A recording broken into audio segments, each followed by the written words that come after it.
for the general public, and I'm basically focusing on a need that is the university students' accommodation. Of course, having shared the background that university accommodation for students has been a big problem with the rapid expansion of universities in different towns in Kenya. Specifically, I'm looking at Kakamega Town, which is in the western part of Kenya.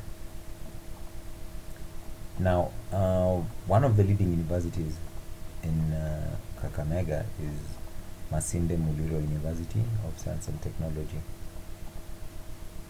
From the statistics, I have established that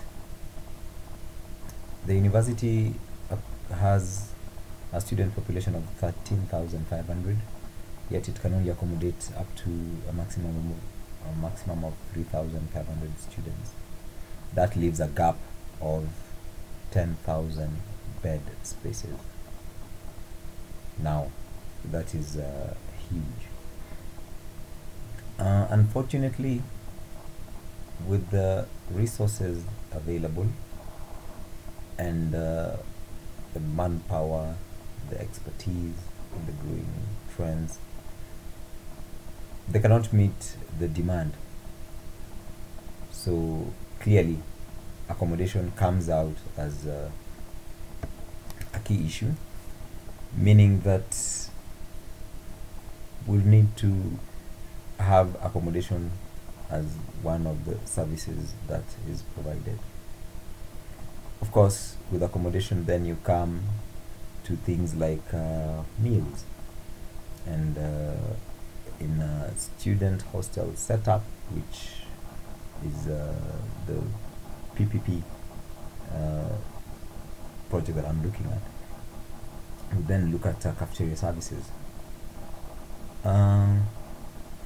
Then we'll be asking ourselves, why then does the private sector want to involve itself in this?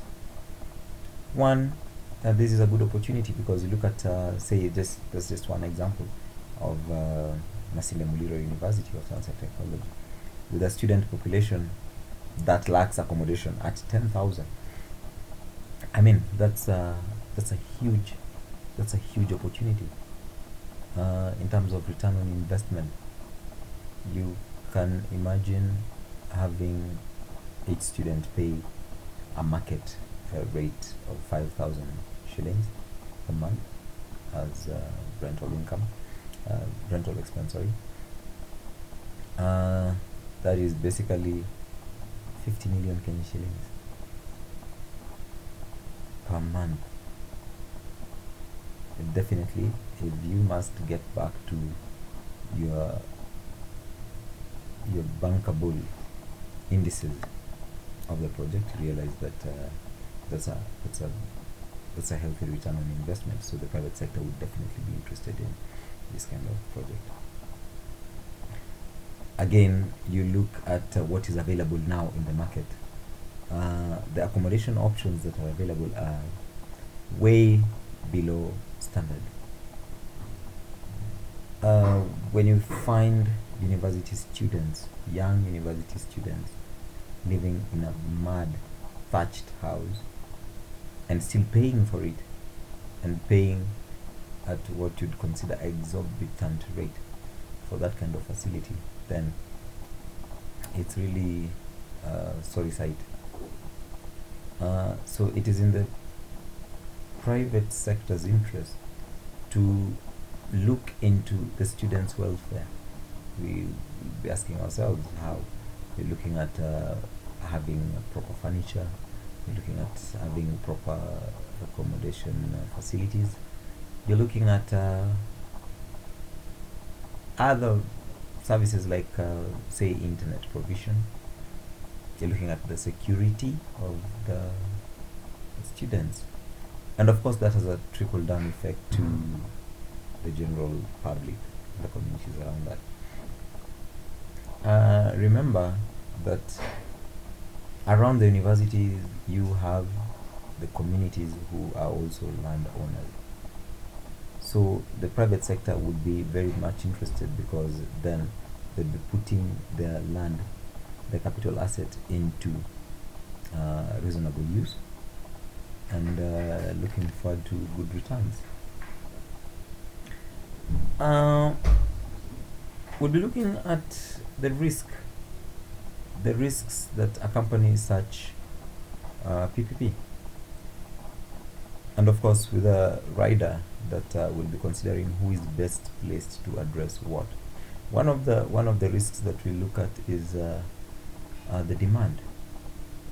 We are working from an assumption that the student demand will be high when you come up with such a facility. But remember, that is an assumption. So how do we mitigate on that? For the hostel demand, one mitigation strategy would be to have the government, and when I say government in this context, I'm looking at because it's a public university, so the university could come up with a policy, with an accommodation policy, that the school fees is inclusive of accommodation costs. In that way, we have guaranteed that the perceived income, the projected income, will be guaranteed, because remember, it is still the government that sends students to the same universities through their admission strategy. So in that way, we are able to ensure that the hostel demand is at the optimum levels. We're also looking at having the government allocated the risk of the lengthy land transfer process. So really, if the government can facilitate that through establishing facilitated or faster, easier legislative processes, then that works well, because would having to involve the land commission, the boards that sit, say, once in 2 years, that takes a long period. But you can review that, so that we have the board sitting at say twice a month. That's frequently, and that will really help in terms of implementing the PPP. Another risk is the assumption that equity will be accessed easily. We would also want to work with the private sector. Private sector could be allocated this risk, and how to mitigate this would be to ensure that the equity partners are gotten by the private sector. In this way, any investor for such a project would have that honors of just finding an interested equity partner for the PPP. So in a nutshell, I think that one of the ways to address this huge need of accommodation for the students in Kakamega in Western Kenya would be to look at what I've been able to share. Thank you very much.